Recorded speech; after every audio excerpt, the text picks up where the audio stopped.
भूत या कहानियां सुनो। आग जल रही है, परछाइयां नच रही हैं, डर लग रहा है। अच्छा है, बस आओ, मैं तुम्हें कुछ कहानियां सुनाता हूँ। ऐसी कहानियां जो आग बुझने के बाद भी तुम्हें याद रहेंगी। रात में होने वाली अजीबोगरीब चीजों के बारे में गौर से सुनो। ये कहानियां कमजोर दिल वालों के लिए नहीं है। इन कहानियों में अनजाने का डर और भय का स्पर्श है। आज रात हम दार्जिलिंग की धूमल वाली पहाड़ियों में जाएंगे। एक ऐसी जगह जहां खूबसूरती पुराने राज छिपाती है, जहां हवा में अतीत की सरगोशियां है।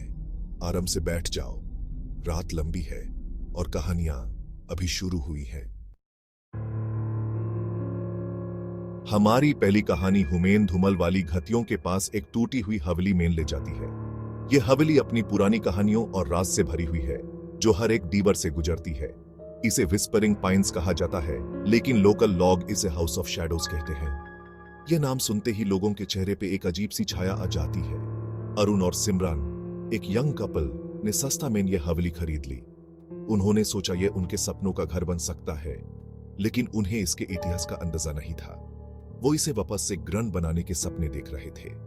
उन्होंने हर एक कमरे को नए रंग से सजाने का प्लान बनाया और सोचा कि यह हवेली उनके प्यार का एक नया अध्याय बनेगी। उन्होंने गांव वालों की बातों को नजरअंदाज कर दिया। गांव वालों ने उन्हें चेतावनी दी थी, लेकिन उन्होंने सोचा यह सिर्फ पुरानी कहानियां हैं। रात में आने वाली अजीब आवाजों पर वो हंसते थे। उन्हें लगा यह सिर्फ उनकी कल्पना है, लेकिन धीरे धीरे उन्हें एहसास होने लगा कि कुछ तो गलत है। अरुण, एक राइटर, को ईएसएस पुरानी हवेली में इंस्पिरेशन मिलती थी। उसने सोचा यह जगह उसके नए नॉवेल के लिए परफेक्ट बैकड्रॉप बन सकती है। वो पुराने अटिक में घंटों बिता देता था और वहां छिपे हुए पुराने जर्नल्स पढ़ता था। उन जर्नल्स में लिखी कहानियां उसके मन को और भी प्रेरित करती थी। सिमरन, एक पेंटर, हवेली की दाबी हुई खूबसूरती से मंत्रमुग्ध हो गई थी। उसने सोचा यह जगह उसके कैनवस के लिए एक नया रूप ले सकती है। एक रात जब बाहर तेज हवा चल रही थी, अरुण को अटिक में एक छिपा हुआ कमरा मिला। उसने सोचा यह कमरा उसके नॉवेल के लिए एक नया ट्विस्ट हो सकता है। कमरे के बीच में उसे एक डस्टी सजावटी मिरर मिला। उसने सोचा यह मिरर सिर्फ एक पुरानी चीज है, लेकिन उससे अंदाजा नहीं था कि यह मिरर उसके जीवन को हमेशा के लिए बदल देगा। जैसे ही अरुण ने मिरर से डस्ट साफ किया, उसे ठंडक महसूस हुई। मिरर एक अजीब सी एनर्जी से धड़क रहा था और उसकी गहराइयों में उसने एक शक्ल देखी। वो एक यंग औरत थी, सफेद कपड़ों में। उसका चेहरा पीला था, उसकी आंखों में गहरा दर्द था। अरुण उस पे मोहित हो गया था। वो बार बार मिरर के पास जेन लगा। औरत की उदास नजरों ने उस अपनी तरफ खींच लिया था। एक शाम जब अरुण मिरर में देख रहा था, तो उसने सिमरन को चीखते हुए सुना। वो दौड़ा हुआ उसके पास गया। उसका दिल जोर जोर से धड़क रहा था। वो औरत, सिमरन ने फुसफुसाते हुए कहा। उसकी आंखें डर के मारे बड़ी हो गई थी। वो मेरे स्टूडियो में थी, मुझे दिख रही थी। अरुण ने सिमरन को शांत करने की कोशिश की, लेकिन उसकी आंखों में डर और बेचैनी साफ झलक रही थी। उसने अपने आप को संभालने की कोशिश की, लेकिन उसका दिल तेजी से धड़क रहा था। अरुण की हर कोशिश के बावजूद वो बेचैनी की भावना को दूर नहीं कर सका। सिमरन के चेहरे पर एक अजीब सी बेचैनी थी, जैसे कुछ बुरा होने वाला हो। हवेली अब अलग लग रही थी, ज्यादा ठंडी और अजनबी। हर कोना, हर दीवार जैसे किसी अनजानी ताकत से भरी हुई थी। जैसे कोई अनदेखी शक्ति जाग गई हो, जो हर चीज को अपने कब्जे में ले रही हो। हर एक चीज, हर एक आवाज जैसे किसी अदृश्य शक्ति का इशारा दे रही थी। दूसरे दिन सिमरन ने डिसाइड किया कि वो मिरर वाली औरत की पेंटिंग बनाएगी। उसने अपने ब्रश को उठाया और कैनवस पर रंग भरने लगी, जैसे वो उस औरत की कहानी को समझने की कोशिश कर रही हो। वो उस रहस्यमय शख्सियत की तरफ अजीब तरह से खींची हुई महसूस कर रही थी, जैसे उसके गम को समझने की जरूरत हो। उसने अपने दिल की बात कैनवस पर उतारने की ठान ली थी। जैसे ही सिमरन पेंटिंग बना रही थी, अजीबोगरीब चीजें होने लगी। हर ब्रश स्ट्रोक के साथ कमरे में एक अजीब सी एनर्जी भर रही थी।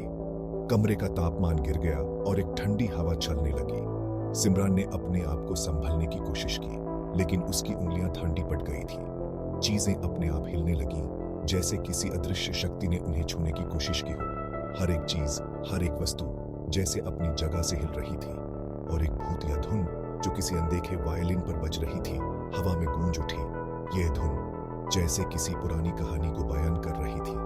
उस रात संगीत तेज हो गया और जिद्दी, हर एक सुर, हर एक ताल जैसे किसी अदृश्य शक्ति का इशारा दे रही थी। ऐसा लग रहा था जैसे यह दीवारों से ही निकल रहा हो, पूरे घर में कंपन पैदा कर रहा हो। हर एक दीवार, हर एक कोना जैसे किसी अदृश्य शक्ति से भर गया हो। यह रात जैसे कभी खत्म होने वाली नहीं थी। आरन और सिमरन अपने बिस्तर पर एक दूसरे से लिपट गए। उनके दिल डर से धड़क रहे थे। संगीत बेरहम था, एक शोकाकुल चीख जो उनकी हड्डियों में उतरती हुई प्रतीत हो रही थी। फिर अचानक संगीत बंद हो गया। घर पर भारी सन्नाटा छा गया। अब ज्यादा देर तक सस्पेंस बर्दाश्त न कर पाने के कारण अरुण बिस्तर से बाहर निकला और अटारी की ओर चल दिया। वहां उसने सिमरान को दर्पण के सामने खड़े देखा। उसकी आंखें खुली हुई थीं और वह कुछ देख नहीं पा रही थी। उसके पैरों में कैनवास पड़ा था। दर्पण में दिखाई देने वाली महिला का चित्र लगभग पूरा हो चुका था, लेकिन कुछ बहुत गड़बड़ थी। पेंटिंग में महिला मुस्कुरा रही थी। अरुण ने सिमरान का हाथ पकड़ा, लेकिन उसने कोई प्रतिक्रिया नहीं दी। वह दर्पण को घूर रही थी। उसका शरीर कांप रहा था। और फिर वह बोली, लेकिन वह उसकी आवाज नहीं थी। यह दर्द और गुस्से से भरी आवाज थी जो खामोश घर में गूंज रही थी। उसने मुझे धोखा दिया, आवाज फुसफुसाई, मुझे मरने के लिए छोड़ दिया। अरुण डर के मारे जम गया क्योंकि उसने सिमरान का चेहरा पीड़ा से विकृत होते देखा। हवा भारी हो गई, एक क्रूर ऊर्जा से भर गई। मेरे साथ आ जाओ, आवाज सिमरान के माध्यम से फुसफुसाई। एक भयावह तीव्रता के साथ अरुण तक पहुंची। मेरे शाश्वत दुख में मेरे साथ आ जाओ। आरन जानता था कि उसे जल्दी से काम करना होगा। समय तेजी से बीत रहा था और हर बीतते पल के साथ खतरा और भी बढ़ता जा रहा था। उसकी धड़कनें तेज हो गई थीं और उसके मन में एक अजीब सी बेचैनी थी। उसने सिमरन का हाथ पकड़ा, उसे दर्पण की सम्मोहक पकड़ से दूर खींचने की कोशिश की। सिमरन की आंखों में एक अजीब सी चमक थी, जैसे वह किसी गहरे रहस्य में खोई हुई हो। जैसे ही उसने ऐसा किया, उसने दर्पण के पीछे धातु की एक झिलमिलाहट देखी। वह चमक उसे और भी अधिक उत्सुक बना रही थी, जैसे कि वह किसी गहरे रहस्य की कुंजी हो।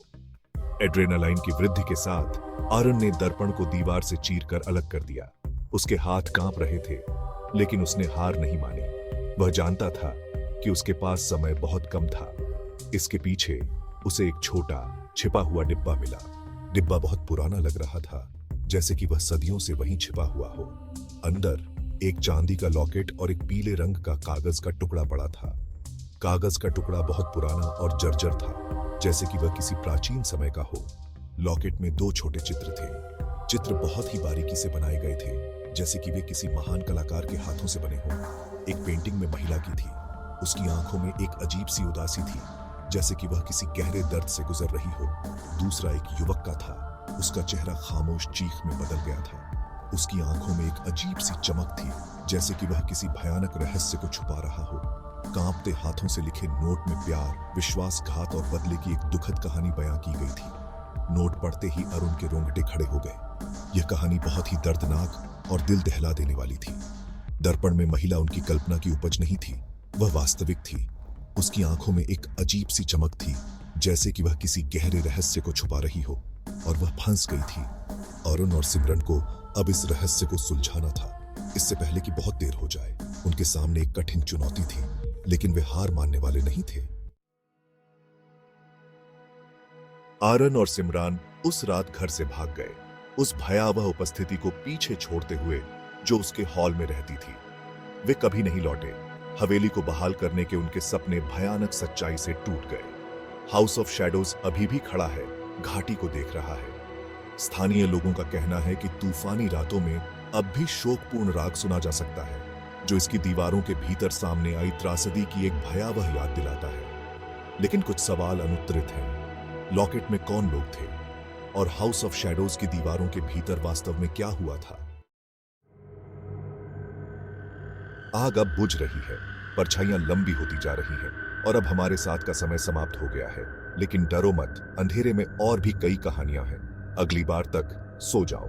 अगर तुम कर सको तो यह भूतिया कहानियां सुनो था। और याद रखना, कभी कभी सबसे भयानक राक्षस वे रहस्य होते हैं जिन्हें हम छिपा कर रखते हैं।